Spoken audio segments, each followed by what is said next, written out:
Sir, Africa মহাদেশ হইল পৃথিবীর মধ্যে দ্বিতীয় বৃহত্তম মহাদেশ। পৃথিবীর বৃহত্তম মরুভূমি সাহারা এই মহাদেশেই অবস্থিত। আফ্রিকা মহাদেশের অনেক জায়গা জুড়েই রয়েছে গভীর জঙ্গল। এই জঙ্গলে নানা প্রজাতির পশু পাখি আছে, তার মধ্যে হাতিও আছে। হাতি হলো পৃথিবীর স্থলভাগের সব থেকে বড় শক্তিশালী প্রাণী। হাতির বড় চেহারা, ডিশ অ্যান্টেনার মতো বড় বড় দুটো কান, দেহের তুলনায় লেজটা এইটুকু পুচকে পড়া, চোখ দুটো মিনমিনে ছোট। হাতির সামনে ক্রেনের মতো সুরও আছে। আর হাতির মনে এত আনন্দ, এত ফুর্তি যে সব সময় দাঁত বার করেই থাকে। স্যার, কেমন লাগলো আফ্রিকা মহাদেশের রচনাটা? বুঝেছি, এ বেটা আজ হাতির রচনা পড়ে এসেছে। আজ সবটাই ও হাতি দিয়েই চালাবে।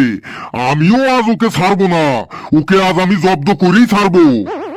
কিছু বললেন স্যার? না না, তোকে কিছু বলিনি। তুই এবার শরৎকালের ওপর একটা রচনা বলতো। পারবি তো ফেলু শরৎকালের রচনা?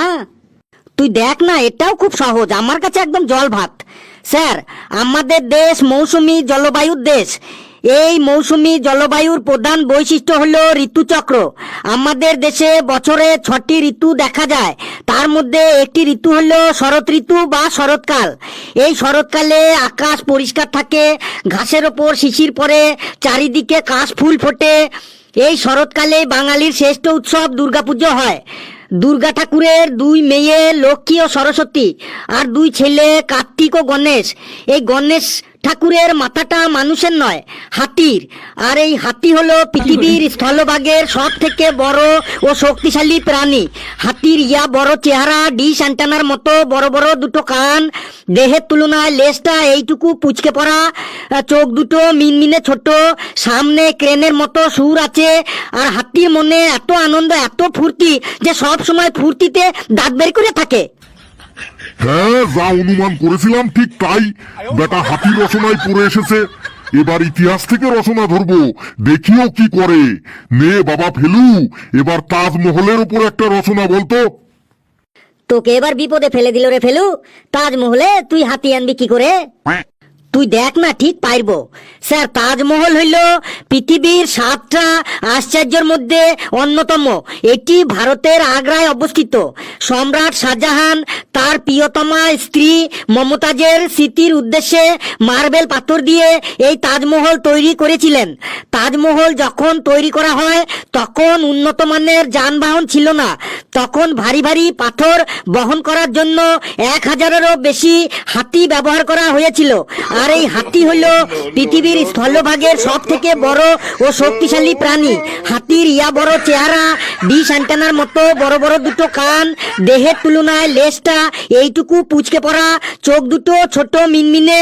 হাতির সামনে ক্রেনের মতো সুরও আছে। আর হাতির মনে এত আনন্দ, এত ফুর্তি যে সব সময় দাঁত বার করেই থাকে। স্যার, কেমন লাগলো তাজমহলের ওপর রচনাটা? দাঁড়া, একটু নিঃশ্বাস নিয়ে নি, আমার হার্টবিট বেড়ে গেছে। কিছুতেই বেটাকে জব্দ করতে পারছি না। নে, এইবারই লাস্ট। আশ্চর্য জগদীশচন্দ্র বসু নিয়ে একটা রচনা বলতো। দেখি বেটা তুই এবার হাতি কি করে আনিস। এবার তুই মনে হয় ফেসে গেলি রে ফেলু। আশ্চর্য জগদীশচন্দ্র বসু রচনার মধ্যে তুই হাতি আনবি কি করে রে? Impossible has not in my dictionary. এই ফেলুর কাছে কিছুই অসম্ভব নয়। দেখ, ঠিক পারবো।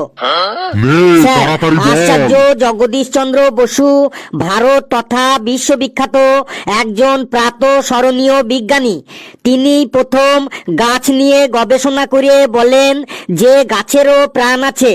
এই গাছের থেকে কাঠ পাওয়া যায়, আর সেই কাঠ থেকে চেয়ার, টেবিল, খাট, আলমারি তৈরি করার সময় কাঠের সাথে কাঠের জোড়া লাগাতে কাঠ মিস্ত্রিরা ফেভিকল আঠা ব্যবহার করে।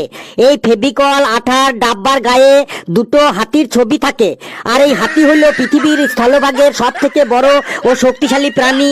হাতির বড় চেহারা, ডিশ অ্যান্টেনার মতো বড় বড় দুটো কান, দেহের তুলনায় লেজটা এইটুকু পুচকে পড়া, চোখ দুটো ছোট মিনমিনে। হাতির সামনে ক্রেনের মতো সুর আছে। আর হাতির মনে এত আনন্দ, এত ফুর্তি যে সবসময় দাঁত বার করেই থাকে। ওরে থাম থাম বাবা থাম। হ্যাঁ, ওরে আমাকে তোরা কেউ একজন ধরে স্টাফ রুম পর্যন্ত নিয়ে আয়। বন্ধুরা, রচনার ক্লাসটা কেমন লাগলো কমেন্টসে অবশ্যই জানাবেন, আর ভিডিওটিকে লাইক করবেন, যত খুশি পারেন শেয়ার করবেন, আর চ্যানেলটিকে সাবস্ক্রাইব করে আমাদের সাথে থাকবেন। আরো অনেক আনন্দের ভিডিও নিয়ে আসবো। সকলে আনন্দ থাকবেন, সুস্থ থাকবেন। যে যত আনন্দে থাকবেন, যে যত হাসবেন, সে তত বেশি সুস্থ থাকবেন। সকলে খুব খুব ভালো থাকবেন, সুস্থ থাকবেন।